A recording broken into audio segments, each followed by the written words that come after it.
Years ago, 오래전에 저희 새벽 복음 공과반에서 성경 구절을 외운 적이 있었습니다. 저는 당연히 짧은 구절을 외우고 싶었습니다. 그 중에는 경전에서 가장 짧은 구절인 요한복음 11장 35절도 있었는데 예수께서 눈물을 흘리시더라 라는 새 어절로 된 성구였습니다. 지금의 제게는 예수께서 슬픔이나 기쁨의 눈물을 흘리신다는 것이 그분의 경이로운 실제성에 대한 증거로 여겨집니다. 즉 하나님의 신성한 아들께서 필멸의 세상에 오셔서 육체를 따라 어떻게 우리와 항상 함께하며 우리를 축복할지를 몸소 배우셨다는 사실에 대한 증거 말입니다. 우리가 슬픔이나 기쁨으로 부르짖을 때 예수 그리스도께서는 우리를 완벽히 이해하십니다. 우리에게 하나님의 위대한 은사인 예수 그리스도의 속죄와 부활과 회복이 가장 필요한 순간에 주님은 우리와 함께 하실 수 있습니다. 마리아와 마르다는 세상을 떠난 그들의 오라버니인 나사로를 위해 눈물을 흘렸습니다. 예수님은 연민으로 눈물을 흘리셨고 나사로를 살리셨습니다. 예수님은 유월절 전날에 예루살렘을 보시고 암탉이 병아리를 모으듯이 당신의 백성을 모을 수 없다는 사실에 눈물을 흘리셨습니다. 오늘날 우리는 이루지 못한 것에 대해 슬퍼할 때 그분의 속죄에서 희망을 얻습니다. 포도원의 주인은 그의 종들에게 이렇게 물으며 눈물을 흘리십니다. 내 포도원을 위하여 내가 무엇을 더 할 수 있었겠느냐? 그 종들에는 성역을 행하는 형제자매인 우리도 포함됩니다. 마리아가 상심하여 무덤 앞에 서 있었을 때 예수님은 어찌하여 울고 있느냐며 부드럽게 물으셨습니다. 그분은 저녁에는 울음이 깃들일지라도 아침에는 기쁨이 올 것을 알고 계셨습니다. 부활은 모든 이에게 새벽을 선사합니다. 몰문경이 기록된 땅에서 충실한 무리가 예수님께 나아왔을 때 그분은 기쁨에 충만하여 눈물을 흘리셨습니다. 또 그들의 어린아이들을 하나씩 안으시고 그들을 축복하시며 그들을 위하여 아버지께 기도하시더라. 그리고 이렇게 하시고 나서 다시 우시더라. 이것이 예수 그리스도 안에서 찾는 부활절의 의미입니다. 그분은 우리 마음이 열망하는 것과 영혼의 질문에 응답하십니다. 그분은 우리의 눈물을 씻기십니다. 단 기쁨의 눈물은 예외입니다. 눈물이 흐르면 때로 우리는 당혹감에 사과를 하기도 합니다. 그러나 예수 그리스도께서 삶의 고통과 기쁨을 이해하신다는 사실을 알면 인생의 우여곡절을 헤쳐나갈 때 우리 자신이 가진 것 힘보다 더 큰 힘을 얻을 수 있습니다. 남미에 살던 한 아버지는 삶의 빛이었던 어린 딸이 세상을 떠나자 흐느껴 울었습니다. 그는 제 팔에 안겨서 딸을 다시 볼 수만 있다면 무엇이라도 하겠습니다라며 울부짖었습니다. 저도 울었습니다. 멕시코 푸에블라 성전 헌납식에서는 사랑하는 한 자매님의 얼굴이 행복의 눈물로 뒤덮여 있었습니다. 저는 그분의 용모에서 신앙과 희생을 엿볼 수 있었습니다. 그분은 이렇게 말했습니다. 제 자녀가 모두 오늘 이곳 성전에 왔습니다. 주님의 집에 모인 후손들로 인해 기쁨과 감사의 눈물이 흘렀습니다. 한편에서는 끔찍한 내전 중에 가족들과 이웃들이 서로에게 차마 입에 담을 수 없는 짓을 저질렀습니다. 그러나 쓰라린 눈물도 점차 희망으로 바뀌고 있습니다. 작은 마을에 사는 한 여성은 떨리는 목소리로 이렇게 말합니다. 이웃 여러분, 제가 죽기 전에 실종된 여러분의 가족을 찾을 수 있는 곳을 알려드리고 싶군요. 밝게 빛나는 신부와 잘생긴 신랑이 주님의 집에서 임봉을 받았습니다. 신부와 신랑 둘 다 70살의 나이였습니다. 아름다운 신부는 이날을 합당하게 기다려왔습니다. 신부는 수줍게 웨딩드레스를 이리저리 움직였고 우리는 기쁨의 눈물을 흘렸습니다. 하나님의 약속이 성취되었고 그분의 성약이 축복을 가져왔습니다. 보이드 K 패커 회장님은 젊은 시절에 남편을 여인 한 자매님에게 가정복음 교육을 하던 중 가슴 저미는 교훈을 배웠습니다. 그 자매님은 남편과 언쟁을 벌인 후 남편의 등 뒤에 대고 마지막으로 상처를 주는 말을 뱉었습니다. 그런데 바로 그날 갑작스러운 사고로 그분의 남편이 죽고 말았습니다. 그 자매님은 흐느끼며 이렇게 말했습니다.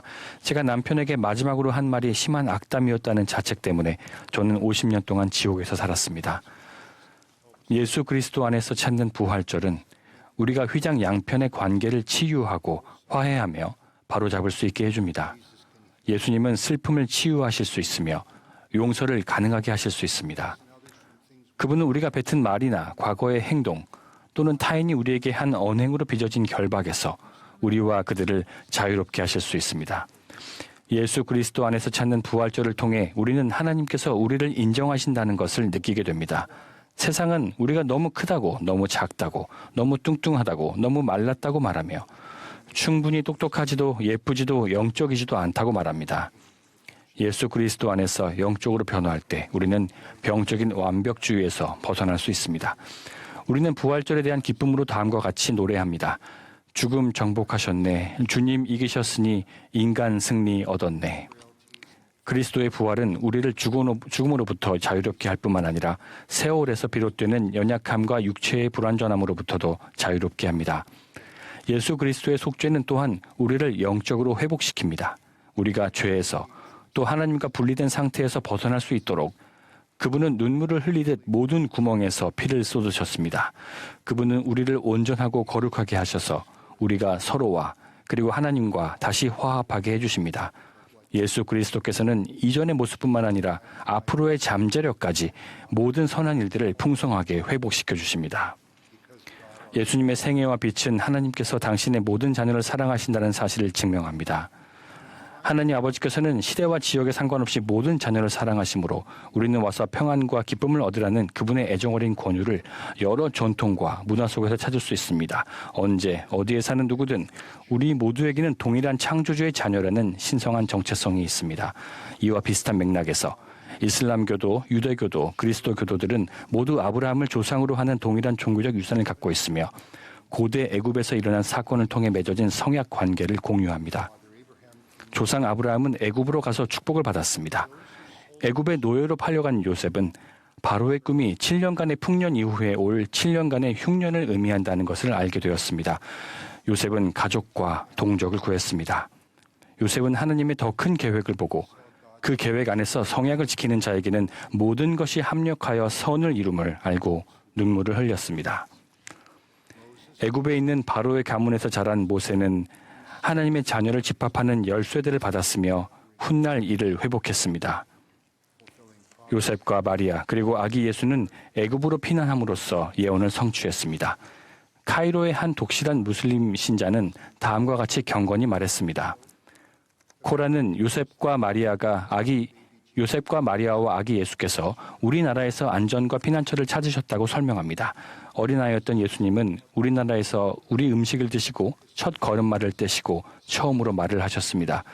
우리나라 사람들은 그분과 그분의 가족에게 열매를 드리기 위해 나무들도 몸을 낮추었다고 믿습니다. 그분께서 우리나라에 계셨던 것이 우리나라 사람과 우리 땅의 축복이 되었습니다. 필멸 상태에서의 도덕적 선택 의지를 토대로 세워진 하나님의 계획 덕분에 우리는 스스로의 경험을 통해 배울 수 있습니다. 때로는 우리가 직접 선택하지 않은 어떤 일에서 인생의 가장 위대한 교훈을 얻는 경우도 있습니다. 사랑으로 예수님은 만물 아래로 내려오셨다가 만물 위로 올라가셨습니다. 그분은 우리가 창의성을 발휘하고 기쁨을 찾아낼 때 기뻐하시며 대가를 바라지 않는 친절이나 회개와 용서에 이르는 신앙으로 우리의 신성한 능력을 보일 때 기뻐하십니다. 그리고 하늘들이 울고 하늘에 하나님께서 우시는 것처럼 예수께서는 우리 인간이 때로는 자신들이 내린 선택의 결과로 인해 어마어마한 고통과 잔인함과 불공정함을 겪을 때 슬픔의 눈물을 흘리십니다. 매년 봄 부활절 절기에 기념하는 영적 사건들이 연속적으로 이어지고 한 시점으로 집중되는 것을 보면서 이것이 예수 그리스도를 통한 속죄와 부활과 회복의 신성한 패턴의 일부라는 확신이 듭니다. 이 성스럽고 상징적인 집중은 우발적이거나 우연적인 일이 아닙니다. 종려주일, 성주간, 부활절은 그리스도의 속죄와 부활을 기념합니다. 오늘처럼 우리는 매년 4월 6일에 예수 그리스도 후기성도 교회가 설립되고 조직된 것을 기념합니다. 이 회복을 기념하기 위해 우리는 매년 4월 첫 번째 일요일에 모여서 연차 대회를 하고 있습니다. 회복은 또한 부활하신 예수 그리스도, 모세, 일라이어스, 엘리야가 1836년 부활주일에 새로 헌납된 커틀랜드 성전에서 신권 열쇠와 권세를 지상에 돌려두었을 때에도 이루어졌습니다. 그날에 회복된 예수 그리스도의 교회에 하나님의 권세와 축복이 임하여 그분의 자녀들을 모으고 그분께 돌아오도록 그 자녀들을 준비시키고 가족을 영원히 결속할 수 있게 되었습니다. 그날 일어난 회복이 모두 부활절과 유월절에 일어남으로써 예언은 성취되었습니다.